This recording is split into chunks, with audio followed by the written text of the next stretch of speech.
So movie ಹೆಸರು ಕಾರ ಉಪ್ಪೆಲ್ಲಿದೆ, ನಿಮ್ಮ ಟೂತ್ ಪೇಸ್ಟ್ ನಲ್ಲಿದೆ. ಮೂವಿಯ ಹೀರೋ ಧನುಷ್, ಅವರ ಹೆಸರು ಕಾರಸ್ವಾಮಿ ಅಂತ. ಚಿಕ್ಕದಾಗಿ ಕಾರ. ಈ ಕಾರಸ್ವಾಮಿ ವೃತ್ತಿಯಲ್ಲಿ ಕಳ್ಸ್ವಾಮಿ. ಇವ್ರ ಮನೆಯಲ್ಲಿ ಕನ್ನ ಹಾಕೋದು ಇವ್ರ ಕೆಲಸ. ಅವತ್ತು ಒಂದು MLA ಮನೆಯಲ್ಲಿ ಕದಿಯೋಕೆ ಅಂತ ಹೋಗಿದ್ದಾರೆ. ಜೊತೆಗೆ ಒಬ್ಬ ಅಸಿಸ್ಟೆಂಟ್ ಅನ್ನ ಕರ್ಕೊಂಡು ಹೋಗಿದ್ದಾರೆ. ಆತನ ಹೆಸರು ಮುರುಗೇಸನ್ ಅಂತ. ಮುರುಗೇಸನ್ಗೆ ಕಳ್ತನ ಹೇಗ್ ಮಾಡುವುದು ಅಂತ ಟ್ರೈನಿಂಗ್ ಕೊಡ್ತಿದ್ದಾರೆ. ಅಂಡ್ ಹೇಳ್ತಿದ್ದಾರೆ, ಇದೇ ನನ್ನ ಕಡೆಯ ಕಳ್ಳತನ, ನಾನು ಸೆಲಿಯನ್ನ ಮದುವೆ ಆಗಿ ಆರಾಮಾಗಿರ್ತೀನಿ, ಇನ್ ಮುಂದೆ ಈ ಕಳ್ಕಸಬನ್ನ ನೀನೇ ಮುಂದುವರ್ಸ್ಕೊಂಡು ಹೋಗು ಅಂತ. ಬಟ್ ಮುರುಗೇಸನ್ಗೆ ಕಾರ ಇಲ್ದಲೆ ಕಳ್ತನ ಮಾಡೋಕೆ ಭಯ. ಆದ್ರೂ ಸಹ ಇಬ್ರು ಸೇರ್ಕೊಂಡು ಕಳ್ತನ ಮಾಡ್ತಾರೆ. ಎಷ್ಟೊಂದು ದುಡ್ಡು ಒಡವೆ ಸಿಗುತ್ತೆ MLA ಮನೆಯಲ್ಲಿ. ಇನ್ನೇನು ಎಸ್ಕೇಪ್ ಆಗ್ಬೇಕು ಅಷ್ಟರಲ್ಲಿ MLA ಕಡೆಯವ್ರು ಬಂದ್ಬಿಡ್ತಾರೆ. ಇವರಿಬ್ರು ಮೇನ್ ಡೋರ್ ನಲ್ಲಿ ಎಸ್ಕೇಪ್ ಆಗ್ಲಿಕ್ಕೆ ಸಾಧ್ಯ ಆಗೋದಿಲ್ಲ ಅಂತ ಹೇಳಿ ಮೇಲಿರುವ ಕಿಟಕಿಯ ಮುಖಾಂತರ ಹೋಗೋದು ಅಂತ ಡಿಸೈಡ್ ಮಾಡ್ತಾರೆ. ಮುರುಗೇಸನ್ ಹೇಳ್ತಾನೆ, ನನ್ನನ್ನು ಫಸ್ಟ್ ಹತ್ತಿಸ್ಬಿಡೋಣ ಕಿಟಕಿಗೆ ಅಂತ. ಸರಿ ಅಂತ ಹೇಳಿ ಮುರುಗೇಶನ್ನ ಹತ್ತಿಸ್ತಾರೆ. ಕಾರ ಹತ್ಸಾದ್ಮೇಲೆ ಕಳ್ತನದ ಬ್ಯಾಗ್ ಅನ್ನ ಕ್ಯಾಚ್ ಹಿಡ್ಕೊ ಅಂತ ಹಾಕ್ತಾರೆ. ಆತ ಕ್ಯಾಚ್ ಹಿಡ್ಕೊಳ್ಳಲ್ಲ, ಕೆಳಗ್ ಬಿದ್ಬಿಡುತ್ತೆ.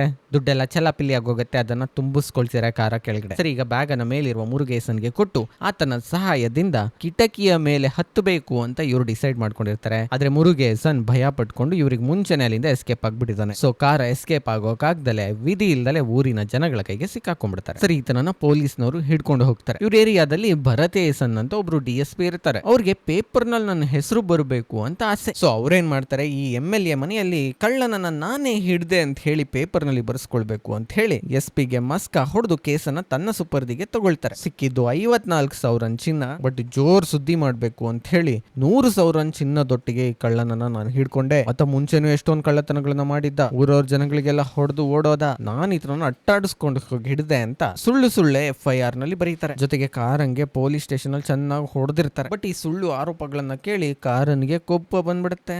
ಸಮಯ ನೋಡಿ ಮೇಲಕ್ಕೆದ್ದು ಭರತನ್ಗೆ ಹೊಡೆದು ಸ್ಟೇಷನ್ ಇಂದ ಎಸ್ಕೇಪ್ ಆಗ್ಬಿಡ್ತಾರೆ. ಯಾರಿಗೂ ಕಾಣಬಾರ್ದು ಅಂತ ಸ್ಟೇಷನ್ ನ ಶಾರ್ಟ್ ಸರ್ಕ್ಯೂಟ್ ಕೂಡ ಮಾಡ್ಬಿಡ್ತಾರೆ. ಪೊಲೀಸರು ಎಷ್ಟು ಹುಡುಕಿದ್ರು ಈತ ಸಿಗೋದೇ ಇಲ್ಲ. ಅಲ್ಲಿಂದ ಎಸ್ಕೇಪ್ ಆಗಿ ಬೇರೆ ಊರಿಗೆ ಬರ್ತಾರೆ. 6 ತಿಂಗಳ ಕಾಲ ಯಾವುದೋ ಒಂದು ಹೋಟೆಲ್ ನಲ್ಲಿ ಗಂಡ ಹೆಂಡತಿ ಇಬ್ರು ಸಪರೇಟ್ ಆಗಿ ಸಣ್ಣ ಸಣ್ಣ ಕೆಲಸವನ್ನ ಮಾಡ್ತಾ ಪೊಲೀಸರಿಗೆ ಸಿಗದೆ ತಿರುಗ್ತಾ ಇರ್ತಾರೆ. ಬಟ್ ಹೆಂಡತಿ ಎಷ್ಟೊಂದು ಕಷ್ಟ ಪಡ್ತಿದ್ದಾಳೆ ಅಂತ ಗಂಡನ್ಗೆ ಸಂಕಟ ಆಗುತ್ತೆ. ಸೊ ಇಬ್ರು ಸೇರ್ಕೊಂಡು ನಾವೇ ಒಂದು ಕ್ಯಾಂಟೀನ್ ಹಾಕೋಣ ಅಂತ ಡಿಸೈಡ್ ಮಾಡ್ತಾರೆ. ಬಟ್ ದುಡ್ಡು ಬೇಕಲ್ಲ, ದುಡ್ಡಿಗೋಸ್ಕರ ಬ್ಯಾಂಕ್ ನಲ್ಲಿ ಸಾಲ ಕೇಳೋಕೆ ಅಂತ ಹೋದ್ರೆ ಅವ್ರು ಏನಾದ್ರು ಸೆಕ್ಯೂರಿಟಿ ತಂದು ಕೊಡಪ್ಪ ಅಂತ ಹೇಳ್ತಾರೆ. ಆಗ ಕಾರಾಗೆ ನೆನಪಾಗುತ್ತೆ, ಊರಿನಲ್ಲಿ ನಮ್ದು 8 ಎಕರೆ ಹೊಲ ಇದೆ ಅಂತ. ಬಟ್ ಇವ್ರು ಊರನ್ನ ಬಿಟ್ಟು 16 ವರ್ಷಗಳಾಗಿರುತ್ತೆ. ಇವ್ರಪ್ಪನ ಹತ್ರ ಯಾವ್ದೋ ಒಂದು ವಿಚಾರಕ್ಕೆ ದುಡ್ಡು ಕೇಳಿರ್ತಾರೆ, ಅವ್ರು ಕೊಡಲ್ಲ ಅಂತ ಹೇಳಿದಾಗ ಮನೆಯಲ್ಲಿದ್ದ ದುಡ್ಡನ್ನ ಕದ್ದುಕೊಂಡು ಅಲ್ಲಿಂದ ಎಸ್ಕೇಪ್ ಆಗ್ಬಿಟ್ಟಿರ್ತಾರೆ. ಅದಾದ ನಂತರ ಎಷ್ಟೋ ಸಲ ಊರಿಗೆ ಹೋಗ್ಲಿಕ್ಕೆ ಟ್ರೈ ಮಾಡ್ತಾರೆ. ಬಟ್ ಊರಿಗೆ ಕಾಲಿಟ್ಟ ತಕ್ಷಣ ಭಯ ಆಗ್ಬಿಟ್ಟು ವಾಪಸ್ ಬಂದ್ಬಿಡ್ತಾರೆ. ಈ ಸಲ ಅವರ ಮಾವನ ಮುಖಾಂತರ ಅವರಪ್ಪನ ಮೀಟ್ ಆಗಿ ಜಮೀನನ್ನ ಅಡ ಇಡಬಹುದಾ ಅಂತ ಕೇಳೋಣ ಅಂತ ಡಿಸೈಡ್ ಮಾಡ್ತಾರೆ. ಬಟ್ ಇವರನ್ನ ನೋಡಿದ ಮಾವ ಕಪ್ಪಾಳಕ್ಕೆ ಹಾಕಿ ಬಡೆತದೆ, ನಿಮ್ಮ ಅಪ್ಪನ ಹತ್ರ ದುಡ್ಡು ಕದ್ಕೊಂಡು ಹೋಗಿದ್ಯಲ್ಲ, ಅದನ್ನ ಮೊದಲು ವಾಪಸ್ ತಂದು ಕೊಡು, ನಾಚಿಕೆ ಇಲ್ದಲ್ಲ ಇಲ್ಲಿ ಬಂದಿದ್ಯಾ, ಏನೋ ಕೆಲಸ ಇರೋದಕ್ಕೆ ಬಂದಿದ್ಯಾ ಅಲ್ವಾ ಅಂತ ಬೈದು ಕಳಿಸ್ತಾರೆ. ಸೊ ಕರ್ಸ್ವಾಮಿ ಇಲ್ಲಿಂದ ವಾಪಸ್ ಹೋಗ್ಬಿಡೋಣ ಅಂತ ಹೇಳಿ ಬಸ್ ಸ್ಟಾಪ್ಗೆ ಹೋಗ್ತಾರೆ. ಬಸ್ ಬರುತ್ತೆ.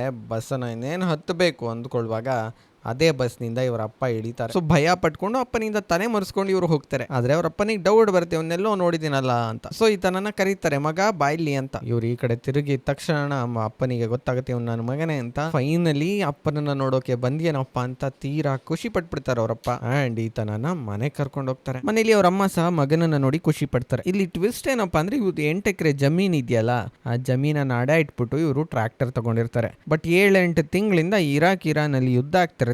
ಈ ಕಾರಣದಿಂದ ಡೀಸೆಲ್ ಸಿಗ್ತಿಲ್ಲ, ಬೆಲೆ ಎಲ್ಲ ಆಕಾಶದಲ್ಲಿದೆ. ಸೊ ಟ್ರಾಕ್ಟರ್ ಹಂಗೆ ನಿಂತಿದೆ, ಕೆಲಸ ಮಾಡ್ತಿಲ್ಲ. ಬಟ್ ಬ್ಯಾಂಕ್ ನವರು EMI ಮಾತ್ರ ಕೇಳ್ತಾನೆ ಇದ್ದಾರೆ. ಸೊ ಪರಿಸ್ಥಿತಿ ತುಂಬಾ ಹಾಳಾಗಿದೆ. ಕರಸ್ವಾಮಿ ಒಂದು ಪ್ಲಾನ್ ಮಾಡ್ತಾರೆ, ಜಮೀನ ಮಾರ್ಬಿಟ್ಟು ಸಾಲ ತೀರಿಸ್ಬಿಟ್ಟು ಮಿಕ್ಕ ದುಡ್ಡಿನಲ್ಲಿ 2 ಲಕ್ಷನ ತಗೊಂಡು ಕ್ಯಾಂಟೀನ್ ಹಾಕೋಣ ಅಂತ. ಇದನ್ನ ಅವ್ರ ಅಪ್ಪನ ಮುಂದೆ ಪ್ರಸ್ತಾಪ ಕೂಡ ಮಾಡ್ತಾರೆ. ಬಟ್ ಅವ್ರ ಅಪ್ಪ ಜಮೀನ್ ಮಾರಕ್ಕೆ ಸುತ್ತರಾಮ್ ಒಪ್ಪೋದಿಲ್ಲ. ನೀನು ಈ ಕಾರಣದಿಂದ ಇಲ್ಲಿಗೆ ಬಂದಿದ್ಯಾ ಅಂತ ಬೈದು ಕಳಿಸ್ತಾರೆ ಮಗನ್. ಅಷ್ಟರಲ್ಲಿ ಬ್ಯಾಂಕ್ ಅವರು ನೋಟಿಸ್ ಕಳಿಸ್ತಾರೆ ಇವ್ರ ಅಪ್ಪನಿಗೆ, ನಿಮ್ಮ ಜಮೀನನ್ನ ಸೀಸ್ ಮಾಡ್ತೀವಿ ಯಾಕಂದ್ರೆ EMI ಗಳನ್ನ ಕಟ್ಟಿಲ್ಲ ಅಂತ. ಇದೇ ಕಾರಣವನ್ನ ಇಟ್ಕೊಂಡು ಕಾರಸ್ವಾಮಿ ಹೇಳ್ತಾರೆ, ನೋಡು ನೀನ್ ಜಮೀನ್ ಮಾರ್ಲಿಲ್ಲ ಅಂದ್ರೆ ಬ್ಯಾಂಕ್ ಅವರೆಲ್ಲ ಜಪ್ತಿ ಮಾಡ್ಕೊಂಡು ಹೋಗ್ಬಿಡ್ತಾರೆ ಅಂತ. ಆಗ ಅವ್ರಪ್ಪ ಹೇಳ್ತಾರೆ, ಅಲ್ಲಪ್ಪ ನಾನು ಜಮೀನೇನೋ ಮಾರ್ಬಿಡ್ತೀನಿ ಅಂತ ಇಟ್ಕೋ, ಈ ಜಮೀನ್ ಇಲ್ದಲೆ ನಾನು ನಿನ್ನಮ್ಮ ಏನ್ ಮಾಡೋದು, ನೀನೇನೋ 2 ಲಕ್ಷ ದುಡ್ಡು ತಗೊಂಡು ಪೇಟ ಕಡೆ ಹೊಂಟ್ಬಿಡ್ತೀಯ, ನಾವೆಲ್ಲಿ ಹೋಗೋಣ ಅಂತ. ಜೊತೆಗೆ ಬ್ಯಾಂಕ್ನವರು ಆ ಚಾರ್ಜ್ ಈ ಚಾರ್ಜ್ ಅಂತ ನಮ್ಗೆ ಮೋಸ ಮಾಡ್ಬಿಟ್ರು. ನನ್ನ ಮಾತನ್ನು ಕೇಳ್ಕೊಂಡು ಊರವರೆಲ್ಲ ಜಮೀನ್ ಅಡ ಇಟ್ರು. ಈಗ ಅವರ ಪರವಾಗಿ ನಾನು ಹೋರಾಟ ಮಾಡ್ಬೇಕು, ಜಮೀನ್ ಮಾರ್ಬಿಟ್ರೆ ಅವ್ರ ಗತಿ ಏನು ಅಂತ ಹೇಳ್ತಿದ್ದಾರೆ. ನಿನ್ ಜಮೀನೇ ನಿಂಗೆ ಉಳ್ಸೋಕಾಗ್ಲ ಊರ್ ಜಮೀನ್ ಏನು ಉಳಿಸ್ತೀಯ ಅಂತ ಮಗ ಟಾಂಟ್ ಮಾಡ್ತಾನೆ. ಸೊ ಏನ್ ಹೇಳಿದ್ರು ಅಪ್ಪ ಜಮೀನ್ ಮಾರೋಕ್ ಬಿಡ್ಲಿಲ್ಲ ಅಂತ ಹೇಳಿ ಕೋಪ ಮಾಡ್ಕೊಂಡ್ ಕಾರಸ್ವಾಮಿ ವಾಪಸ್ ಬಂದ್ಬಿಡ್ತಾರೆ ಸಿಟಿ ಕಡೆ. ಅವರಪ್ಪ ಪರಿಯಾಗಿ ಹೇಳ್ತಾರೆ, ನೀನು ಹೋಗೋ ನನ್ನ ತಡಿಯಲ್ಲ, ಆದ್ರೆ ಅವಾಗ ನನಗೆ ಪತ್ರ ಬರೀತಿರು, ನೀನ್ ಎಲ್ಲಿದ್ಯಾ ಅಂತ ಹೇಳು, ಅದೇ ನನಗೆ ಸಮಾಧಾನ ಅಂತ. ಬಟ್ ಯಾವುದಕ್ಕೂ ಉತ್ತರ ಕೊಡ್ದಲೆ ಕಾರಸ್ವಾಮಿ ವಾಪಸ್ ಹೊಂಟು ಬಿಡ್ತಾರೆ. ಮನೇಲಿ ಹೆಂಡತಿ ಹತ್ರ ಹೋದ್ಮೇಲೆ ಇವರಿಗೆ ರಿಯಲೈಸ್ ಆಗುತ್ತೆ, ನಮ್ಮ ಅಪ್ಪನ್ಗೆ ಇನ್ನೂ ಒಳ್ಳೆ ಮಗ ಹುಟ್ಟಬೇಕಾಗಿತ್ತು, ನಾನು ಅವ್ರನ್ನ ಖುಷಿಯಾಗೇ ಇಡ್ಲಿಲ್ಲ ಅಂತ. ಆಗ ಹೆಂಡತಿ ಹೇಳ್ತಾರೆ, ಈಗ್ಲಾದ್ರೂ ಅವ್ರ ಜೊತೆ ಇದ್ದು ಅವರಿಗೆ ಸಾಂಗತ್ಯವನ್ನ ಕೊಡಿ, ಆಗ ಅವ್ರು ಖುಷಿ ಆಗ್ತಾರೆ ಅಂತ. ಹೆಂಡತಿ ಮಾತನ್ನ ಕೇಳಿ ಹೆಂಡತಿನೂ ಕರ್ಕೊಂಡು ಮನೆಗೆ ಹೋಗೋಣ ಅಂತ ಹೊರಡ್ತಾರೆ. ದಾರಿ ಮಧ್ಯದಲ್ಲಿ ಮುರುಗೇಸನ್ ಸಿಗ್ತಾನೆ. ಮುರುಗೇಸನ್ ಯಾರು? ಅದೇ ಈತ ಸಿಕ್ಕಾಕೊಳ್ಳೋ ಹಾಗೆ ಮಾಡಿದ್ನಲ್ಲ, ಎಸ್ಕೇಪ್ ಆಗ್ಬಿಟ್ಟು ಮೂವಿ ಸ್ಟಾರ್ಟಿಂಗ್ ನಲ್ಲಿ ಆತ. ಸೊ ಕಾರ ನಿನ್ನಿಂದ ನಾನು ಸಿಕ್ಕಾಕೊಂಡಿದ್ದು ಅಂತ ಆತನಿಗೆ ಬೈದ್ಬಿಟ್ಟು ಮನೆಗೆ ಹೋಗ್ತಾರೆ. ಅವ್ರ ಅಮ್ಮನ್ಗೆ ಹೇಳ್ತಾರೆ, ಈಕೆನೆ ನಾನು ಮದುವೆ ಆಗಿರುವ ಹುಡುಗಿ ಅಂತ. ಅವ್ರ ಅಮ್ಮ ಹೇಳ್ತಾರೆ, ಏನಪ್ಪ ಇದೆಲ್ಲ, ಫಸ್ಟ್ ನಿಮ್ಮ ಅಪ್ಪನ್ಗೆ ಹೋಗಿ ವಿಚಾರವನ್ನ ಹೇಳು ಅಂತ. ಅಪ್ಪನ ಹತ್ರಕ್ಕೆ ಹೆಂಡತಿನ ಕರ್ಕೊಂಡು ಹೋಗ್ತಾರೆ ಕಾರಸ್ವಾಮಿ. ಆದ್ರೆ ಅಪ್ಪ ಮನೆಯಲ್ಲಿ ಸತ್ ಬಿದ್ದಿದ್ದಾರೆ. ಇದನ್ನ ನೋಡಿ ಫುಲ್ಲು ದುಃಖ ಆಗತ್ತೆ ಎಲ್ಲರಿಗೂ. ಅವ್ರದೇ ಜಮೀನಲ್ಲಿ ಅವರನ್ನ ಮಣ್ಣು ಮಾಡೋಕೆ ಅಂತ ಹೋಗ್ತಾರೆ. ಅಷ್ಟರಲ್ಲಿ ಪೊಲೀಸ್ನವರು ಬಂದು ಮಣ್ಣು ಮಾಡೋದನ್ನ ಸ್ಟಾಪ್ ಮಾಡ್ತಾರೆ. ಪೊಲೀಸರ ಬ್ಯಾಂಕ್ ಅವ್ರು ಬಂದು, ಈ ಜಮೀನು ಸೀಸ್ ಆಗಿದೆ, ಇಲ್ಲಿ ನೀವು ಏನೇ ಕೆಲಸವನ್ನ ಮಾಡುವಂತಿಲ್ಲ ಅಂತ. ಊರಿನವರೆಲ್ಲ ಜಗಳಕ್ಕೆ ಬೀಳ್ತಾರೆ. ಆದ್ರೂ ಕೂಡ ಇವರು ನೋಟಿಸ್ ಅನ್ನ ಜಮೀನಲ್ಲಿ ಹಾಕ್ಬಿಡ್ತಾರೆ, ಮಣ್ಣು ಮಾಡೋಕೆ ಬಿಡೋದೇ ಇಲ್ಲ. ಸೊ ಬ್ಯಾಂಕ್ ಅವ್ರ ಹತ್ರ ಹೋಗಿ ರಿಕ್ವೆಸ್ಟ್ ಮಾಡ್ಕೊಳ್ತಾರೆ, ದುಡ್ಡು ಕಟ್ಟೋಕೆ ಯೋಗ್ಯತೆ ಇಲ್ಲ ಅಂದ್ರು ಇಲ್ಲಿ ಬಂದಿರೋ ರಿಕ್ವೆಸ್ಟ್ ಮಾಡೋಕೆ ಅಂತ ಬ್ಯಾಂಕ್ ಮ್ಯಾನೇಜರ್ ಬೈದ್ ಕಳಿಸ್ಬಿಡ್ತಾನೆ. ಈ ಮ್ಯಾನೇಜರ್ ತುಂಬಾ ತರಲೆ ವ್ಯಕ್ತಿ. ತನ್ನ ಲೋನ್ ಏಜೆಂಟ್ ಗಳಿಗೆ ಹೇಳಿರ್ತಾರೆ, ಯಾವಾಗ್ಲೂ ಲೋನ್ ಅಪ್ಲಿಕೇಶನ್ ಇಟ್ಕೊಂಡು ಓಡಾಡ್ತಾನೆ ಇರಿ, ಈಸಿಯಾಗಿ ಲೋನ್ ಸಿಗುತ್ತೆ ಅಂತ ಯಾಮಾರಿಸಿ ನಂತರ service fees, registration fees, office fees ಅಂತ ಎಕ್ಸ್ಟ್ರಾ ಫೀಸ್ ಗಳನ್ನ ಅವ್ರಿಗೆ ಚಾರ್ಜ್ ಮಾಡೋಣ ಅಂತ. ಸರಿ, ಈಗ ಲೋನ್ ಅನ್ನ ತೀರಿಸಿ ಅವ್ರ ಅಪ್ಪನನ್ನ ಅದೇ ಜಮೀನಲ್ಲಿ ಮಣ್ಣು ಮಾಡ್ಬೇಕು ಅಂತ ಡಿಸೈಡ್ ಮಾಡ್ತಾರೆ ಕಾರಸ್ವಾಮಿ. ತೀರಿಸೋವರೆಗೂ ಹೆಣವನ್ನ ಒಂದು ಹಾಸ್ಪಿಟಲ್ ನಲ್ಲಿ ಇಟ್ಟಿರ್ತಾರೆ. ಹಾಸ್ಪಿಟಲ್ ನವರು ಅನಾಥ ಶವ ಆದ್ರೆ ಮಾತ್ರ ಹಾಸ್ಪಿಟಲ್ ನಲ್ಲಿ ನಾವು ಶವಗಳನ್ನ ಇಟ್ಕೊಳ್ತೀವಿ ಅಂತ ಹೇಳ್ತಾರೆ. ಸೊ ಇವ್ರು ಏನ್ ಮಾಡ್ತಾರೆ, ಅನಾಥ ಶವ ಅಂತಲೇ ಹೇಳಿ 8 ದಿನಗಳವರೆಗೂ ಹಾಸ್ಪಿಟಲ್ ನಲ್ಲಿ ಇಟ್ಟಿರೋದು. ಆ ನಂತರ ದುಡ್ಡನ್ನ ಅರೇಂಜ್ ಮಾಡ್ಕೊಂಡು ಜಮೀನನ್ನ ಬಿಡಿಸ್ಕೊಳ್ಳೋದು ಅಂತ ಡಿಸೈಡ್ ಮಾಡ್ತಾರೆ. ಈಗ ದುಡ್ಡು ಹೇಗೆ ಅರೇಂಜ್ ಮಾಡೋದು, ಇದೇ ಬ್ಯಾಂಕ್ ಅನ್ನು ಕನ್ನ ಹಾಕ್ತೀನಿ ಅಂತ ಡಿಸೈಡ್ ಮಾಡ್ಬಿಡ್ತಾರೆ ಕಾರಸ್ವಾಮಿ. ಕಂಪನಿಗೆ ಮುರುಗೇಸನ್ ಕೂಡ ಸಿಕ್ಕವನಲ್ಲ. ಸೊ ಪ್ಲಾನ್ ಶುರುವಾಗುತ್ತೆ. ಒಂದು ರೀಸನಬಲ್ ಈಸಿ ಆಗಿರುವ ಬ್ರಾಂಚ್ ಅನ್ನ ಹುಡ್ಕೊಳ್ತಾರೆ. ಎಸ್ಕೇಪ್ ಆಗ್ಲಿಕ್ಕೆ ಒಂದು ಕಾರ್ ಅನ್ನ ಕದ್ಕೊಳ್ತಾರೆ. ಬ್ಯಾಂಕ್ ನಲ್ಲಿರುವ ಅಲಾರಂ ಸಿಸ್ಟಮ್ ಗಳನ್ನ ನೋಡ್ಕೊಳ್ತಾರೆ. ಕಳ್ಳತನದ ದಿನ ಬಂದೇ ಬಿಡುತ್ತೆ. ಅಲಾರಂ ನ ಡಿಸೇಬಲ್ ಮಾಡ್ತಾರೆ. ಮುರುಗೇಸನ್ಗೆ ಒಂದು ಪಿಪಿ ಕೊಟ್ಬಿಟ್ಟು, ಯಾರಾದ್ರೂ ಬ್ಯಾಂಕ್ ನ ಹತ್ರ ಬಂದ್ರೆ ವಿಸಿಲ್ ಊದು ಅಂತ ಹೇಳ್ಬಿಟ್ಟು ಬ್ಯಾಂಕ್ ನ ಲೂಟಿ ಮಾಡೋಕೆ ತನ್ನ ಮಾಮನೊಟ್ಟಿಗೆ ಹೋಗ್ತಾರೆ. ಬಟ್ ಬ್ಯಾಂಕ್ ನ ಒಳಗಡೆ ಕ್ಯಾಶೇ ಇಲ್ಲ. ಓಕೆ, ಜ್ಯುವೆಲರಿಗಳನ್ನ ಇಟ್ಟಿರುವ ಲಾಕರ್ ಅನ್ನು ಓಪನ್ ಮಾಡೋಣ ಅಂತ ಎಷ್ಟೋ ಓಪನ್ ಮಾಡ್ಲಿಕ್ಕೆ ಪ್ರಯತ್ನ ಪಡ್ತಾರೆ. ಓಪನ್ ಆಗೋದೇ ಇಲ್ಲ. ಬ್ಯಾಂಕ್ ಅಲ್ಲಿ ಇಟ್ಟಿದ್ ಕ್ಯಾಶ್ ಎಲ್ಲ ಏನಾಯ್ತಪ್ಪ ಅಂತ ಇವ್ರಿಗೆ ಟೆನ್ಷನ್ ಆಗುತ್ತೆ. ಕ್ಯಾಶ್ ಇಲ್ದಲೆ ವಾಪಸ್ ಹೋಗ್ಬೇಕಲ್ಲ ಅಂತ ಬೇಜಾರಾಗುತ್ತೆ. ಏನು ಮಾಡಕ್ಕಾಗದೆ ಬರೀ ಕೈನಲ್ಲೇ ವಾಪಸ್ ಹೊರಡ್ತಾರೆ. ಸೊ ಇವ್ರಿಗೆ ಒಂದ್ ವಿಚಾರ ಅರ್ಥ ಆಗುತ್ತೆ, ರಾತ್ರಿ ಹೊತ್ತು ಇವರು ಕ್ಯಾಶ್ ಅನ್ನೆಲ್ಲ ಎಲ್ಲೋ ಸಾಗಿಸ್ತಾರೆ ಅಂತ. ಅದಕ್ಕೆ ಡಿಸೈಡ್ ಮಾಡ್ತಾರೆ, ಹಗ್ಲತ್ತೆ ಬ್ಯಾಂಕ್ ಅನ್ನ ಲೂಟಿ ಮಾಡ್ಬಿಡೋಣ. ಇದಕ್ಕೆ ನಮಗೆ ಬೇಕಿರೋದು 2 ಗನ್ನು, 1-2 ಬಾಂಬ್ಗಳು. ಇವ್ರ ಮಾವ ಕಾಸಿ ಜೊತೆ ಸೇರ್ಕೊಂಡು ಇವರು ಗನ್ನು ಬಾಂಬ್ ಗಳನ್ನ ಪರ್ಚೇಸ್ ಮಾಡ್ತಾರೆ. ಕಳ್ಳತನ ದಿನ ಗನ್ ಗಳನ್ನ ತಗೊಂಡೋಗಿ ಬ್ಯಾಂಕ್ ನವರಿಗೆಲ್ಲ ಹೆದರಿಸಿ ಲಾಕರ್ ಅನ್ನ ಓಪನ್ ಮಾಡಿ ಅದರಲ್ಲಿ ಇವರಿಗೆ ಬೇಕಾದಷ್ಟು ದುಡ್ಡನ್ನ ಮಾತ್ರ ತಗೊಂಡು ಮಿಕ್ಕಿದ್ದನ್ನ ವಾಪಸ್ ಇಟ್ಟು ಅಲ್ಲಿಂದ ಹೊರಗಡೆ ಹೋಗ್ಲಿಕ್ಕೆ ಶುರು ಮಾಡ್ತಾರೆ. ಅಷ್ಟರಲ್ಲಿ ಬ್ಯಾಂಕ್ ನಲ್ಲಿ ಅಕೌಂಟ್ ಓಪನ್ ಮಾಡಿಸ್ಲಿಕ್ಕೆ ಅಂತ ಒಬ್ಬ ಪೊಲೀಸ್ ಅಪ್ಪ ಬರ್ತಾರೆ. ಅವರನ್ನ ನೋಡಿ ಇವರು ಹೆದರ್ಕೊಂಡು ತಾವೇ ಬ್ಯಾಂಕ್ ಸ್ಟಾಫ್ ತರ ಕೂತ್ಕೊಂಡ್ಬಿಡ್ತಾರೆ. ಪೊಲೀಸ್ ಅಪ್ಪನ ಹತ್ರ ಅಕೌಂಟ್ ಓಪನಿಂಗ್ ಫಾರ್ಮ್ ನ ಫಿಲ್ ಮಾಡಿಸ್ಕೊಂಡು ಸಿಕ್ಕಾಕೊಳ್ದಲೆ ಅಲ್ಲಿಂದ ಸೈಲೆಂಟ್ ಆಗಿ ಎಸ್ಕೇಪ್ ಆಗ್ತಾರೆ. ಈಗ ಬ್ಯಾಂಕ್ ನಲ್ಲಿ ಕಳ್ಳತನ ಆಗಿದೆ ಅಂತ ಎಲ್ಲರಿಗೂ ಗೊತ್ತಾಗುತ್ತೆ. ಪೊಲೀಸ್ನವರು ಇನ್ವೆಸ್ಟಿಗೇಷನ್ ಅನ್ನ ಶುರು ಮಾಡ್ತಾರೆ. DSP ಭರತೇಸನ್ಗೂ ಇಲ್ಲಿ ಕಳ್ಳತನ ಆಗಿರೋದು ಗೊತ್ತಾಗುತ್ತೆ. ಅಂಡ್ ಬೀಗ ಹೊಡೆದಿರೋದು ಗನ್ ಪೌಡರ್ ನ ಯೂಸ್ ಮಾಡ್ಕೊಂಡು. ನಮ್ಮ ಕಾರಸ್ವಾಮಿ ಮುಂಚೆ ಕಳ್ಳತನ ಮಾಡಿದ್ರಲ್ಲ, ಅಲ್ಲೂ ಇದೇ ತರ ಬೀಗ ಹೊಡಿತಿದ್ರು. ಸೊ ಭರತೇಸನ್ ಅಲರ್ಟ್ ಆಗ್ಬಿಡ್ತಾರೆ. ಕಾರಸ್ವಾಮಿನ ಹಿಡಿಬೇಕಂದ್ರೆ ನಾನು ಈ ಊರಿಗೆ ಹೋಗಬೇಕು ಅಂತ ಅಲ್ಲಿಗೆ ಪೋಸ್ಟಿಂಗ್ ಹಾಕ್ಸ್ಕೊಂಡು ಬಂದ್ಬಿಡ್ತಾರೆ. ಬ್ಯಾಂಕಿನ ನೋಟುಗಳ ಸೀಕ್ವೆನ್ಸ್ ಅನ್ನ ಬ್ಯಾಂಕ್ ಮ್ಯಾನೇಜರ್ ಹತ್ರ ಪಡ್ಕೊಂಡು ಇನ್ವೆಸ್ಟಿಗೇಷನ್ ಗೆ ಹೇಳಿತಾರೆ. ಇನ್ನು ಈ ಬ್ಯಾಂಕ್ ಮ್ಯಾನೇಜರ್ ಯಾರು, ತರ್ಲೆ ಇದ್ನಲ್ಲ ಒಬ್ಬ ಆತನೇ. ಆತ ಕೂಡ ಲಾಕರ್ ನಿಂದ 1-2 ಬಂಡಲ್ ನ ಕದ್ಕೊಂಡ್ಬಿಟ್ಟು ಆ ಕಳ್ಳನೇ ಕದ್ಕೊಂಡೋದ ಅಂತ ಲೆಕ್ಕ ಕೊಟ್ಬಿಡ್ತಾರೆ ಪೊಲೀಸ್ ಅವನ್ಗೆ. ಬೈ ದ ವೇ ಆ ಮ್ಯಾನೇಜರ್ ಹೆಸರು ಮುತ್ತು ಅಂತ. ಈಗ ನಮ್ ಕಾರಸ್ವಾಮಿ ಮೊದಲೇ ಪ್ರೆಡಿಕ್ಟ್ ಮಾಡಿರ್ತಾರೆ ಬ್ಯಾಂಕ್ ನೋಟ್ ನ ಸೀಕ್ವೆನ್ಸ್ ಗಳನ್ನೆಲ್ಲ ನೋಟ್ ಡೌನ್ ಮಾಡ್ಕೊಂಡಿರ್ತಾರೆ ಅಂತ. ಸೊ ಇವರು ಇನ್ನೊಂದು ಬಟ್ಟೆ ಅಂಗಡಿಯ ಬೀಗವನ್ನು ಹೊಡೆದು ಅವರ ಲಾಕರ್ ನಲ್ಲಿ ಈ ಹೊಸ ನೋಟುಗಳನ್ನ ಇಟ್ಟು ಹಳೆ ನೋಟುಗಳನ್ನ ಎತ್ಕೊಂಡ್ ಬಂದಿರ್ತಾರೆ.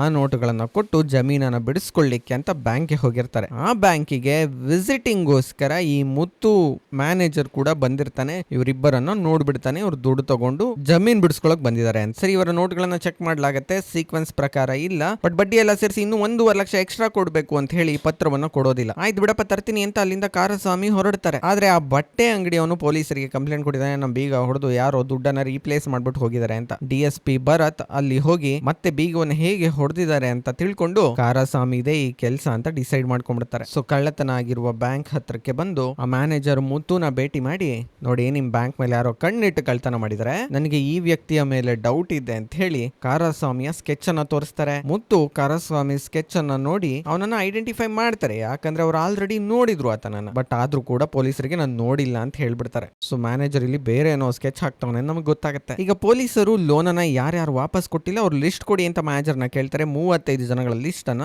ಮ್ಯಾನೇಜರ್ ಕೊಟ್ಟು ಕಳಿಸ್ತಾರೆ ಪೊಲೀಸರಿಗೆ. ಎಲ್ಲರ ಮನೆಗೆ ಹೋಗಿ ಸರ್ಚ್ ಮಾಡ್ಲಿಕ್ಕೆ ಶುರು ಮಾಡ್ತಾರೆ ಇವ್ರ ಮನೇಲಿ ಏನಾದ್ರು ದುಡ್ಡಿದ್ಯಾ ಅಂತ ಪೊಲೀಸರು. ಬಟ್ ಆ ಲಿಸ್ಟ್ ನಲ್ಲಿ ಈ ಕಾರಸ್ವಾಮಿ ಹೆಸರನ್ನ ಅಂದ್ರೆ ಕಾರಸ್ವಾಮಿ ಅವರ ಅಪ್ಪನ ಹೆಸರನ್ನ ಆ ಮ್ಯಾನೇಜರ್ ತೆಗೆದ್ಬಿಟ್ಟಿದ್ದಾನೆ. ಯಾಕೆ ತೆಗ್ದ? There is the reason. ಈ ಕಳ್ಳ ಮ್ಯಾನೇಜರ್ ಬಂದ್ಬಿಟ್ಟು ಕಾರಸ್ವಾಮಿ ಹತ್ರ ಹೇಳ್ತಾನೆ, ನನಗ್ ನೀನೇ ಕಳ್ತನ ಮಾಡಿರೋದು ಅಂತ ಗೊತ್ತು, ನೀನ್ ಬೇಕಾದ್ರೆ ನಾನು ಪೊಲೀಸರ ಹತ್ರ ಸಿಕ್ಕಾಕ್ಸ್ತಿದ್ದೆ. ಆದ್ರೆ ಯಾಕೆ ಹಂಗ್ ಮಾಡ್ಲಿಲ್ಲ ಅಂದ್ರೆ ನೀನು ಚಿನ್ನದ ಮೊಟ್ಟೆ ಇಡುವ ಕೋಳಿ. ನಾನು ಕೆಲವೊಂದು ಬ್ರಾಂಚ್ ಗಳನ್ನ ಹೇಳ್ತೀನಿ, ಅಲ್ಲಿ ಹೋಗಿ ನೀನು ಕಳ್ತನ ಮಾಡು. ನೀನ್ ಕಳ್ತನ ಮಾಡಿದ್ರಲ್ಲಿ 50% ನನ್ಗೆ 50% ನಿಂಗೆ ಅಂತ ಹೇಳ್ಬಿಡ್ತಾನೆ. ಕಾರಸ್ವಾಮಿ ಇದಕ್ಕೆ ಒಪ್ಪೋದಿಲ್ಲ, ಹೋಗಲೆ ಅಂತ ಬೈದ್ ಕಳಿಸ್ತಾನೆ. ಊರಿನ ಜನಗಳನ್ನೆಲ್ಲ ಬಡ್ಡಿ ಹಾಕಿ ಅವರ ಜಮೀನನ್ನು ಲಪ್ಟಾಯಿಸುವ ನಿನ್ನ ತರಲೆ ಕೆಲಸಗಳು ಸರಿ ಇಲ್ಲ, ನೀನು ಮೋಸಗಾರ ಅಂತ ಬೈದ್ ಕಳಿಸ್ತಾರೆ. ಮನುಷ್ಯ ಏನ್ ಮಾಡಿದ್ರೆ ನಾನು ಕಾಲ್ ಮಾಡಿ ಸರ್ ಅಂತ ಮ್ಯಾನೇಜರ್ ಹೇಳ್ಬಿಟ್ಟು ಅಲ್ಲಿಂದ ಹೋಗ್ತಾನೆ. ಈಗ DSP ಭರತೇಸನ್ ಬ್ಯಾಂಕ್ ಮ್ಯಾನೇಜರ್ ನ ಕೇಳ್ತಾನೆ, ಯಾರಾದ್ರೂ ಸಾಲವನ್ನ ತೀರ್ಸೋಕೆ ಬಂದಿದ್ರ ನಿಮ್ ಬ್ಯಾಂಕಿಗೆ ಅಂತ. ಮ್ಯಾನೇಜರ್ ಹೇಳ್ತಾನೆ, ಇಲ್ಲ ಸರ್ ಆತರ ಯಾರು ಬಂದಿಲ್ಲ ಅಂತ. ಸೊ ಇನ್ಸ್ಪೆಕ್ಟರ್ಗೆ ಡೌಟ್ ಬಂದಿರುತ್ತೆ, ಮೋಸ್ಟ್ಲಿ ಅವನಿಗೆ ದುಡ್ಡು ಸಾಕಾಗಿಲ್ಲ ಅನ್ಸುತ್ತೆ. ಸೊ ಅವನು ಮತ್ತೊಂದ್ಸಲ ಕಳ್ತನ ಮಾಡ್ತಾನೆ. ಎಲ್ಲಾ ಬ್ಯಾಂಕ್ ಮ್ಯಾನೇಜರ್ ಗಳನ್ನ ಬ್ಯಾಂಕ್ ಹತ್ರ ಕಳಿಸಿ ಅಲಾರಾಮ್ ನ ಓದ್ಲಿಕ್ಕೆ ಹೇಳಿ ಅಂತ ಹೇಳಿ ಕಳಿಸ್ತಾರೆ. ಎಲ್ಲಾ ಬ್ಯಾಂಕ್ ನ ಅಲಾರಾಮ್ಗಳು ವರ್ಕ್ ಆಗ್ತವೆ, ಒಂದು ಬ್ಯಾಂಕಿನ ಅಲಾರಾಮ್ ಮಾತ್ರ ಡಿಸೇಬಲ್ ಆಗಿರುತ್ತೆ. ಸೊ ಇದೇ ಬ್ಯಾಂಕ್ ನ ಲೂಟಿ ಮಾಡೋಕ್ ಬರ್ತಾನೆ ಪೊಲೀಸರು ಅಲರ್ಟ್ ಆಗ್ಬಿಟ್ಟು ಬ್ಯಾಂಕ್ ನಲ್ಲಿ ಕೆಲಸ ಮಾಡುವವರ ವೇಷ ಹಾಕೊಂಡು ಆ ಬ್ಯಾಂಕ್ ನ ಒಳಗಡೆ ನುಗ್ಬಿಡ್ತಾರೆ. ಭರತೇಸನ್ ಅಂದ್ಕೊಂಡ ತರಾನೇ ನೆಕ್ಸ್ಟ್ ಡೇ ಕಾರಸ್ವಾಮಿ ಮತ್ತೆ ಅವ್ರ ಮಾವ ಮುರುಗೇಸನ್ ಎಲ್ಲಾ ಸೇರ್ಕೊಂಡು ಬ್ಯಾಂಕ್ ನ ಲೂಟಿ ಮಾಡೋಕೆ ಅಂತ ಬರ್ತಾರೆ. ಮುರುಗೇಸನ್ ಫಸ್ಟ್ ಬ್ಯಾಂಕ್ ನಲ್ಲಿ ಎಷ್ಟು ಜನ ಇದಾರೆ ಅಂತ ನೋಡ್ಲಿಕ್ಕೆ ಹೋಗ್ತಾರೆ. ಅಲ್ಲಿ ಹೋದಾಗ ಗೊತ್ತಾಗುತ್ತೆ ಏನೋ ವಿಚಿತ್ರವಾಗಿದೆ ಅಂತ. ಪೊಲೀಸರೆಲ್ಲ ಅಲರ್ಟ್ ಆಗಿರ್ತಾರ ಆಲ್ರೆಡಿ, ಇವರೇ ಇರಬೇಕು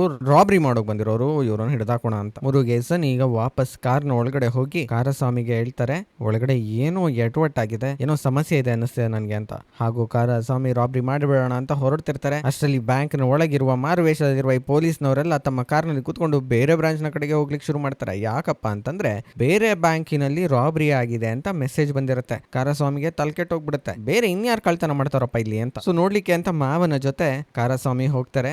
ಅಲ್ಲಿ ಕಾರಸ್ವಾಮಿಯ ಸ್ಕೆಚ್ ಅನ್ನ ಇಟ್ಕೊಂಡು ಪೊಲೀಸ್ನವರೆಲ್ಲರನ್ನ ಕೇಳ್ತಾರೆ, ಇವನು ನೋಡಿದ್ಯಾ ಅಂತ. ಅಂಡ್ ಬ್ಯಾಂಕ್ ಮ್ಯಾನೇಜರ್ ಮುತ್ತು ಕೂಡ ಅಲ್ಲಿಗೆ ಬಂದಿದ್ದಾನೆ. ನೀನೇ ಅಲ್ದರೆ ಬೇರೆ ಕಳ್ಳರುಗಳು ಸಿಗಲ್ಲ ಅನ್ಕೊಂಡಿದ್ಯಾ ಈ ಊರಲ್ಲಿ? 4 ಕಡೆನೂ ಪೊಲೀಸ್ನವರು ಇದಾರೆ, ಸಿಕ್ಕಾಕೊಳ್ಳೋಕ್ ಮುಂಚೆ ಅಲ್ಲಿಂದ ಎಸ್ಕೇಪ್ ಆಗು, ಇಲ್ಲಾಂದ್ರೆ ನೀನೇ ಕಳ್ತನ ಮಾಡಿದ್ದು ಅಂತ ಎಲ್ಲರಿಗೂ ಗೊತ್ತಾಗ್ಬಿಡುತ್ತೆ ಅಂತ ಹೇಳಿ ಅಲ್ಲಿಂದ ಎದುರಿಸಿ ಕಳಿಸ್ಬಿಡ್ತಾನೆ. ಅಷ್ಟರಲ್ಲಿ DSP ಭರತನಲ್ಲಿ ಇರೋದು ಕಾರಸ್ವಾಮಿಗೆ ಗೊತ್ತಾಗುತ್ತೆ. ಸೊ ಕಾರಸ್ವಾಮಿ ಕೂಡ ಅಲ್ಲಿಂದ ಹೋಗ್ಬಿಡ್ತಾರೆ. ಈಗ ಭರತನ್ ಡಿಸೈಡ್ ಮಾಡ್ತಾರೆ, ಇವರು ಸಾಲವನ್ನ ತೀರಿಸಲಿಕ್ಕೆ ಮೇನ್ ಬ್ರಾಂಚ್ ಗೆ ಬರಬೇಕು, ಅಲ್ಲಿ ನಮ್ಮ ಕಡೆಯವರನ್ನ ಸಾದಾ ಡ್ರೆಸ್ ನಲ್ಲಿ ಹಾಕಿ ಅಂತ. ಜೊತೆಗೆ ಎಲ್ಲಾ ಬ್ಯಾಂಕ್ ನ ಬ್ರಾಂಚ್ ಗಳಲ್ಲಿ ಒಬ್ಬೊಬ್ಬ ಸಶಸ್ತ್ರ ಪೊಲೀಸ್ ಅಪ್ಪನ ಹಾಕಿ ಅಂತಲೂ ಹೇಳ್ತಾರೆ. ಈಗ ಮಿಕ್ಕ ದುಡ್ಡಿಗೆ ಕಳ್ತನ ಮಾಡೋದು ಕಷ್ಟ ಆಗುತ್ತೆ ಅಂತ ಕಾರಸ್ವಾಮಿಗೆ ಅರ್ಥ ಆಗುತ್ತೆ. ಜೊತೆಗೆ ಆ ಮ್ಯಾನೇಜರ್ ಮುತ್ತು ಕೂಡ ನಮ್ ಹಿಂದೆ ಬಿದ್ದಾನೆ ಅಂತ ಅರ್ಥ ಆಗುತ್ತೆ. ಸೊ ಇವರು ಡಿಸೈಡ್ ಮಾಡ್ತಾರೆ, ಈ ಮುತ್ತುನ ಫಾಲೋ ಮಾಡೋಣ, ಅವನು ಯಾವ ಬ್ಯಾಂಕ್ ಗಳಿಗೆ ಕನ್ನ ಹಾಕ್ತಿದ್ದಾನೆ ಅಂತ ನೋಡೋಣ ಅಂತ. ಈ ಮ್ಯಾನೇಜರ್ ಆಫೀಸ್ ಮುಗಿಸ್ಕೊಂಡು ಪಬ್ಲಿಕ್ STD ಫೋನ್ ಬೂತ್ ನಿಂದ ಯಾರಿಗೋ ಕಾಲ್ ಮಾಡ್ತಾರೆ. ಕಾರಸ್ವಾಮಿ ಕೂಡ ತನ್ನ ಕಾಲ್ ಮುಗಿದ ನಂತರ ಬೂತ್ ನ ಒಳಗಡೆ ಹೋಗಿ ರೀಡಯಲ್ ಮಾಡ್ತಾರೆ. ಆಗ ಗೊತ್ತಾಗುತ್ತೆ ಈತ ಲಕ್ಷ್ಮಿ ಲಾಡ್ಜ್ ಗೆ ಕಾಲ್ ಮಾಡಿದ್ದ ಅಂತ. ಈಗ ಅವರು ಲಕ್ಷ್ಮಿ ಲಾಡ್ಜ್ ನ ಹುಡ್ಕೊಂಡು ಹೋಗ್ತಾರೆ. ಅಲ್ಲಿ ಮ್ಯಾನೇಜರ್ ಕಡೆಯ ಕಳ್ಳರು ಇರ್ತಾರೆ, ಅವ್ರ ಅಂದರ್ ಬಾಹರ್ ಇಸ್ಪೀಟ್ ಆಡ್ತಿರ್ತಾರೆ. ಅದರ ಜೊತೆಗೆ ಬೆಟ್ ಕಟ್ಟುವ ನೆಪದಲ್ಲಿ ಅವ್ರ ಹತ್ರ ಇರುವ ದುಡ್ಡನ್ನ ಕಾರಸ್ವಾಮಿ ನೋಡ್ತಾರೆ. ಬಟ್ ಈತ ದುಡ್ಡು ಕಿತ್ಕೊಂಡು ಹೋಗಕ್ ಬಂದಿದ್ದಾನೆ ಅಂತ ಕಾರಸ್ವಾಮಿ ಕಡೆಯ ಗೂಂಡಾಗಳು ಇವ್ರಿಗೆ ಹೊಡಿಯೋಕ್ ಶುರು ಮಾಡ್ತಾರೆ. ಹೊರಗಡೆ ಇರುವ ಮುರುಗನ್ ಬಂದು ಇವರನ್ನು ಬಿಡಿಸೋಕ್ ಹೋಗ್ತಾರೆ. ಮುರುಗನ್ಗೆ ಚೆನ್ನಾಗಿ ಚುಚ್ಚು ಬಿಡ್ತಾರೆ ಮ್ಯಾನೇಜರ್ ಕಡೆಯವರು. ಸೊ ಮುರುಗೇಸನ್ ಕರ್ಕೊಂಡೋಗಿ ಫಸ್ಟ್ ಏಡ್ ಕೊಡಿಸಿ ಡೈರೆಕ್ಟ್ ಮ್ಯಾನೇಜರ್ ಗೆ ಕಾಲ್ ಮಾಡ್ತಾರೆ. ಸರಿ ಈ ತರಲೆಗಳೆಲ್ಲ ಬೇಡ, ನೀನ್ ಹೇಳ್ದಂಗೆ ನಾನು ಕೇಳ್ತೀನಿ, ನಿನ್ ಜೊತೆ ಕೈ ಜೋಡಿಸ್ಲಿಕ್ಕೆ ನಾನು ರೆಡಿ ಆಗಿದ್ದೀನಿ ಅಂತ. ಬಟ್ ಮ್ಯಾನೇಜರ್ ಉಲ್ಟಾ ಹೊಡೆದ್ಬಿಡ್ತಾನೆ, ನೀನ್ ಸಿಕ್ಕಾಕೊಳ್ಳೋವರೆಗೂ ನಿನ್ ಹೆಸರಿನಲ್ಲಿ ನಾನು ಕಳ್ತನ ಮಾಡಿಸ್ತಾನೆ ಇರ್ತೀನಿ, ಎಲ್ಲಾ ಕಳ್ತನವನ್ನ ನಿನ್ ಮೇಲೆ ಹೊರಿಸ್ತೀನಿ, ನೋಡ್ತಾ ಇರೋ. ನಾನ್ ನಿನ್ ಹತ್ರಕ್ ಬಂದಾಗ ನನ್ನ ದೂರ ತಳ್ದೆ ಅಲ್ವಾ, ಈಗ ಏನ್ ಮಾಡ್ತೀನಿ ನೋಡ್ತಿರು ಅಂತ. ಅಷ್ಟರಲ್ಲಿ 8 ದಿನ ಆಗೋಗಿರುತ್ತೆ. ಅವ್ರ ಅಪ್ಪನ ಬಾಡಿಯನ್ನ ಹಾಸ್ಪಿಟಲ್ನವರು ಇನ್ನು ಇಟ್ಕೊಳ್ಳೋದಿಲ್ಲ, ನಾವೇ ವಿದ್ಯುತ್ ಚಿತಾಗಾರದಲ್ಲಿ ಹೆಣವನ್ನ ಡಿಸ್ಪೋಸ್ ಮಾಡ್ತೀವಿ ಅಂತ ಹೇಳ್ತಾರೆ. ಸೊ ದುಡ್ಡು ಅರೇಂಜ್ ಮಾಡೋಕ್ ಆಗ್ಲಿಲ್ಲ ಅಮ್ಮ ಅಂತೇಳಿ ಅವ್ರ ಅಮ್ಮನ ಕಾಲಿಗೆ ಬಿದ್ದುಗಳು ಅಂತ ಅಳ್ತಾರೆ ಕಾರಸ್ವಾಮಿ. ಏನ್ ಮಾಡೋಕ್ ಆಗೋದಿಲ್ಲ ಬಿಡು, ಟೆನ್ಷನ್ ತಗೊಳ್ಬೇಡ, ಅವ್ರು ಶಾಂತಿಯಿಂದ ಈ ಲೋಕವನ್ನ ಬಿಟ್ರಲ್ಲ ಅಷ್ಟೇ ಸಾಕು ಅಂತ ಅವ್ರ ಅಮ್ಮ ಹೇಳ್ತಾರೆ. ಸರಿ ನೆಕ್ಸ್ಟ್ ಡೇ ಇವರು ಮುರುಗೇಸನ್ನ ಹೇಗಿದ್ದಾನೆ ಅಂತ ನೋಡ್ಲಿಕ್ಕೆ ಅಂತ ಹೋಗ್ತಾರೆ. ಆನ್ ದ ವೇ ಹೋಗುವಾಗ ಇವ್ರಿಗೆ ಗೊತ್ತಾಗುತ್ತೆ ಬ್ಯಾಂಕ್ ನವರು ದುಡ್ಡನ್ನ ಇನ್ನೊಂದು ಬ್ರಾಂಚ್ ಗೆ ಸಪ್ಲೈ ಮಾಡ್ಸಿದ್ದಾರೆ ಅಂತ. ಸೊ ಸಾಯಿಲ್ ಕುಡಿ ಅನ್ನುವ ಒಂದು ಜಾಗದಲ್ಲಿ ಈ ವ್ಯಾನ್ ಅನ್ನ ತಡೆ ಹಾಕಿ ಒಂದಷ್ಟು ದುಡ್ಡನ್ನ ಲೂಟಿ ಮಾಡ್ಕೊಂಡ್ಬಿಡ್ತಾರೆ ನಮ್ಮ ಕರ ಅಂಡ್ ಅವರ ಮಾವ. ಆಮೇಲೆ ಇವರ ಕಾರ್ ಕೆಟ್ಟೋಗತ್ತೆ. ಕೆಟ್ಟೋಗಿರುವ ಕಾರಿಗೆ ನೀರ್ ಹಾಕಬೇಕು ಅಂತ ಹೇಳಿ ಇವರ ಓಲ್ಡ್ ಫ್ಯಾಮಿಲಿ ಫ್ರೆಂಡ್ ನ ಮನೆಗೆ ಹೋಗ್ತಾರೆ. ಅವರ ಮನೆ ಕೂಡ ಸಾಲ ಮಾಡಿ ತುಂಬಾ ಅಧ್ವಾನ ಇದ್ದೋಗಿದೆ. ಬ್ಯಾಂಕ್ ನವರು ಅವರ ಜಮೀನನ್ನು ಜಪ್ತಿ ಮಾಡ್ಕೊಳ್ಳೋರು ಇದ್ದಾರೆ. ಅವ್ರು ಹೇಳ್ತಾರೆ, ಹೇಗಾದ್ರೂ ಮಾಡಿ ಒಂದ್ ಲೆಟರ್ ಕೊಡಪ್ಪ ಬ್ಯಾಂಕಿಗೆ, ಸ್ವಲ್ಪ ತೀರಸ್ತೀನಿ, ನಾನು ತೀರಿಸ್ತೀನಿ, ಜಪ್ತಿ ಮಾಡ್ಬೇಡಿ ಅಂತ ಹೇಳಿ ಅಂತ. ಕಾರ ಡಿಸೈಡ್ ಮಾಡ್ತಾರೆ, ಬೇಡ ನಾನೇ ಖುದ್ದಾಗಿ ಹೋಗಿ ಅಲ್ಲಿ ಹೇಳ್ತೀನಿ ಅಂತ. ಇನ್ನು ಭರತೇಸನ್ DSP ಗೆ ಇಲ್ಲಿ ಲೂಟಿ ಆಗಿದೆ ಒಂದು ವ್ಯಾನ್ ಅಂತ ಗೊತ್ತಾಗುತ್ತೆ. ಪೊಲೀಸರು ತಮ್ಮೆಲ್ಲ ಫೋರ್ಸ್ ಅನ್ನ ಎಲ್ಲಾ ಬ್ರಾಂಚ್ ಗಳಿಂದ ಕರೆಸಿಕೊಂಡು ಈ ಲೂಟ್ ಆಗಿರುವ ಸ್ಥಳಕ್ಕೆ ತಲುಪ್ತಾರೆ. ಈಗ ಮ್ಯಾನೇಜರ್ ಸಿಕ್ಕಿದ್ದೆ ಚಾನ್ಸು, ಬೇರೆ ಬ್ರಾಂಚ್ ಗಳಲ್ಲಿ ಯಾರು ಪೊಲೀಸ್ನವ್ರು ಇಲ್ಲ ಅಂತ ಹೇಳಿ ತನ್ನ ಚೇಲಾಗಳನ್ನ ಕಳ್ತನ ಮಾಡ್ಲಿಕ್ಕೆ ಕಳಿಸ್ತಾನೆ. ಇಲ್ಲಿಗೆ ಬೇರೆ ಬ್ರಾಂಚ್ ಗಳಿಗೆ. ಈಗ DSP ಆ ಆ ವ್ಯಾನ್ ಲೂಟಿ ಆಗಿತ್ತಲ್ಲ ಆ ಸ್ಥಳಕ್ಕೆ ನೀನ್ ಕೂಡ ಬಾ ಅಂತ ಮ್ಯಾನೇಜರ್ನು ಸಹ ಕರ್ಕೊಂಡು ಹೋಗ್ತಾರೆ. ಸೊ ದಟ್ ಅಲ್ಲಿ ಏನಾದ್ರು ಕೇಳ್ಬೇಕು ಅಂತಂದ್ರೆ ಮೊಬೈಲ್ ನಲ್ಲಿ ಸಿಗ್ನಲ್ ಸಿಗೋದಿಲ್ಲ,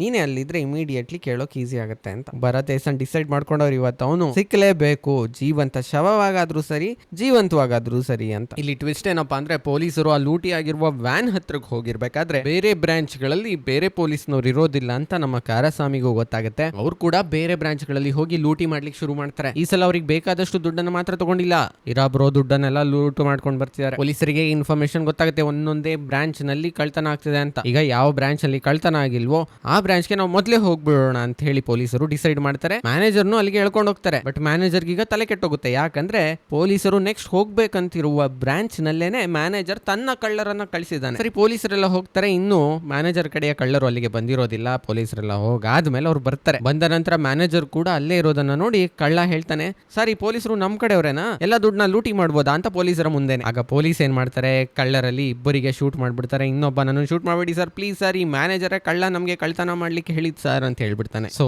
DSP ಭರತ್ ಏಸನ್ ಮ್ಯಾನೇಜರ್ ಕಡೆಗೆ ನೋಡ್ತಾರೆ. ಮ್ಯಾನೇಜರ್ ಹೆದ್ರುಕೊಂಡು ನಾನು ಹಿಡ್ಕೊಂಡ್ಬಿಡ್ತಾರೆ ಪೊಲೀಸ್ನವರು ಅಂತ ಹೇಳಿ ಬ್ರಾಂಚ್ ಇಂದ ಆಚೆಗೆ ಓಡೋಗಕ್ ಹೋಗ್ತಾನೆ. ಅವರಿಗೆ ಒಂದು ಟ್ರ್ಯಾಕ್ಟ್ರಿ ಬಂದು ಗುದ್ದು ಬಿಡುತ್ತೆ. ಆತ ರೋಡ್ ಮೇಲೆ ಬಿದ್ದು ಬಿಡ್ತಾನೆ. ಈ ಕಡೆ ಹಾಸ್ಪಿಟಲ್ ನಲ್ಲಿ ಹೆಣವನ್ನ ಡಿಸ್ಪೋಸ್ ಮಾಡುವ ಸಮಯ ಬಂದಿದೆ. ಹಾಸ್ಪಿಟಲ್ ನವರು ವಿದ್ಯುತ್ ಚಿತಾಗಾರಕ್ಕೆ ಹೆಣವನ್ನ ಕೊಡ್ಲಿಕ್ಕೆ ರೆಡಿ ಆಗಿದ್ದಾರೆ. ಬಟ್ ಈಗ ಲೂಟ್ ಮಾಡಿರುವ ದುಡ್ಡು ಇವರ ಹತ್ರ ಇರೋದ್ರಿಂದ ಕಾರಸ್ವಾಮಿ ಹೋಗ್ಬಿಟ್ಟು ಅವರಿಗೆ ಅಂದ್ರೆ ಬ್ಯಾಂಕ್ ನವರಿಗೆ ದುಡ್ಡನ್ನ ಕಟ್ಬಿಟ್ಟು ತಮ್ಮ ಜಮೀನಲ್ಲಿ ಅವರ ಅಪ್ಪನ್ನ ಮಣ್ಣು ಮಾಡೋದು ಅಂತ ಡಿಸೈಡ್ ಮಾಡ್ತಾರೆ. ಬಟ್ ಮೇನ್ ಬ್ರಾಂಚ್ ಅಲ್ಲಿ ಇವರೊಬ್ಬರೇ ಹೋಗಿ ದುಡ್ಡನ್ನ ಡೆಪಾಸಿಟ್ ಮಾಡಿದ್ರೆ ಈಸಿಯಾಗಿ ಸಿಕ್ಕಾಕೊಳ್ಬಹುದು ಅಂತ ಹೇಳಿ ಇವ್ರು ಏನ್ ಮಾಡಿದ್ದಾರೆ ಅಂದ್ರೆ ಇರೋ ಬರೋ ದುಡ್ಡನ್ನ ಊರಿನ ಜನಕ್ಕೆಲ್ಲ ಹಂಚ್ಬಿಟ್ಟಿದ್ದಾರೆ, ನೀವು ನಿಮ್ಮ ಜಮೀನನ್ನ ಬಿಡಿಸ್ಕೊಳ್ಳಿ ಅಂತ. ಇನ್ಫ್ಯಾಕ್ಟ್ ಅವ್ರಿಗೆಲ್ಲ ಒಳ್ಳೇದ್ ಮಾಡ್ಬೇಕು ಅಂತಲೇ ಇಷ್ಟೆಲ್ಲ ಲೂಟಿ ಮಾಡಿ ಇಷ್ಟೆಲ್ಲ ದುಡ್ಡನ್ನ ಕದ್ದಿರೋದು. ಈಗ ಕದ್ದಿರುವ ದುಡ್ಡೆಲ್ಲ ಒಳ್ಳೆ ಕೆಲಸಕ್ಕೆ ಉಪಯೋಗ ಆಗ್ತಿದೆ. ಮೇನ್ ಬ್ರಾಂಚ್ ನಲ್ಲಿ ಇರೋ ಜನಗಳೆಲ್ಲ ದುಡ್ಡನ್ನ ವಾಪಸ್ ಕಟ್ಲಿಕ್ಕೆ ಹೋಗಿದ್ದಾರೆ. ಸೊ ಜನರನ್ನ ಕಂಟ್ರೋಲ್ ಮಾಡ್ಲಿಕ್ಕೆ ಭರತೇಶನ್ನ ಸೆಂಟ್ರಲ್ ಪೊಲೀಸ್ ಆಫೀಸ್ ಅವರು ಹೋಗಪ್ಪ ಅಂತ ಹೇಳಿ ಕಳಿಸ್ತಿದ್ದಾರೆ. ಬಟ್ ಈ ಭರತೇಶ್ ಈಗ ಪ್ರೆಸೆಂಟ್ಲಿ ಎಲ್ಲಿದ್ದಾರೆ ಅಂತಂದ್ರೆ ಟ್ರ್ಯಾಕ್ಟರ್ ಬಂದು ಗೊತ್ತಿತ್ತಲ್ಲ, ಆ ಮ್ಯಾನೇಜರು ಆತನನ್ನ ಹಾಸ್ಪಿಟಲ್ಗೆ ಅಡ್ಮಿಟ್ ಮಾಡಿದ್ರಲ್ಲ ಅಲ್ಲಿದ್ದಾರೆ. ಅವನಿಗೆ ಈಗ ಜ್ಞಾನ ಬಂದಿದೆ,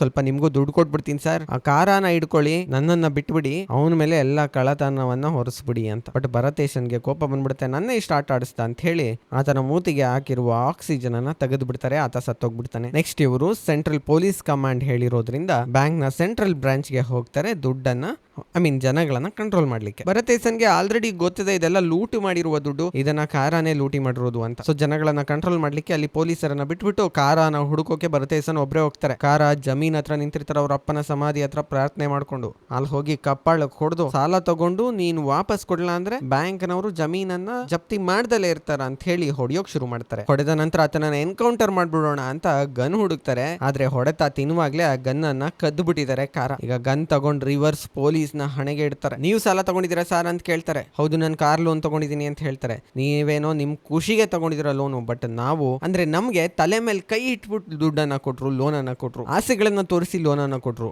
ಆಮೇಲೆ ಅದನ್ನ ಕಟ್ಟೋಕ್ ಆಗೋಲ್ಲ ಅಂತ ಅವ್ರಿಗೆ ಗೊತ್ತಿದ್ದು ಜಮೀನನ್ನ ಲೂಟ್ ಮಾಡುವ ಪ್ಲಾನ್ ಮಾಡಿ ಲೋನ್ ಅನ್ನ ಕೊಟ್ರು, ಸಿಕ್ಕಾಪಟ್ಟೆ ಫೀಸ್ ಗಳನ್ನ ಹಾಕಿದ್ರು. ಈ ತರಹದ ಸಿಚುಯೇಷನ್ ನಲ್ಲಿ ನಾನು ದುಡ್ಡನ್ನ ಕದ್ದು ಜನಗಳಿಗೆ ಹಂಚೋದೆ ಧರ್ಮ ಅಂತ ಡಿಸೈಡ್ ಮಾಡಿ ಜನಗಳಿಗೆ ಹಂಚದೆ, ಇನ್ನು ಮುಂದೆ ನಿಮ್ ಇಷ್ಟ ಅಂತ ಹೇಳಿ ಆ ಗನ್ನನ್ನ ತಗೊಂಡು ವಾಪಸ್ ಇನ್ಸ್ಪೆಕ್ಟರ್ ಕೈಗೆ ಇಡ್ತಾರೆ. ನಂತರ ಇನ್ಸ್ಪೆಕ್ಟರ್ ಹಂಗಂತ ನಾನು ಇನ್ನ ಸುಮ್ನೆ ಬಿಟ್ಬಿಡಕ್ಕಾಗಲ್ವಲ್ಲಪ್ಪ ಅಂತ ಹೇಳಿ ಜೇಬ್ನಲ್ಲಿರುವ ಬೇಡಿಯನ್ನ ತೆಗೆದು ಇವ್ರ ಕೈಗೆ ಹಾಕ್ತಾರೆ. 7 ವರ್ಷ ಅಷ್ಟೇ, ಆಮೇಲೆ ಬಂದು ಊರ್ನವರು ನಿನ್ನನ್ನ ದೊಡ್ಡ ನಾಯಕನನ್ನಾಗಿ ಮಾಡ್ತಾರೆ, ಬಿಡಪ್ಪ ಅಂತ ಹೇಳ್ತಾರೆ. ಅಷ್ಟ್ರಲ್ಲಿ ಅವ್ರಿಗೆ ರಿಯಲೈಸ್ ಆಗುತ್ತೆ, ಓ ನಿನ್ನ ಅರೆಸ್ಟ್ ಮಾಡಿದ್ರೆ ನೀನ್ ಹೀರೋ ಆಗ್ಬಿಡ್ತೀಯ, ನಾನು ವಿಲನ್ ಆಗ್ಬಿಡ್ತೀನಿ, ನನ್ನ ಹೆಸರು ಪೇಪರ್ನಲ್ಲಿ ಬರೋದಿಲ್ಲ.